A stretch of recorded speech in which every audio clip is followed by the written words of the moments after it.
Welcome. In front of me is an iPhone Air, and today I will show you how you can capture a screenshot on this phone.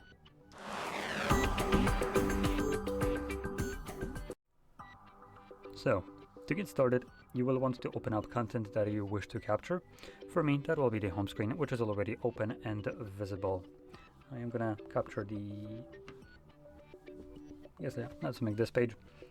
And once the content is open, all you need to do is hold your power button and volume up at the same time, or more like press them, and it captures the screenshot with the sound and a pop-up as you see right here. Now this will disappear in a moment, and once it does so, you can find your captured screenshot by going into your Photos application.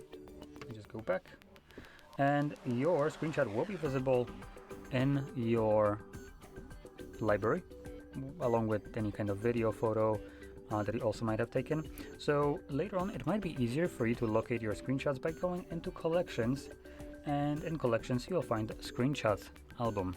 When you click on it, it will show you all the screenshots that I have captured over the time, which one of them for me is obviously the screenshot that I have captured just a moment ago. So there we go. Now, if you found this very helpful, don't forget to hit like, subscribe, and thanks for watching.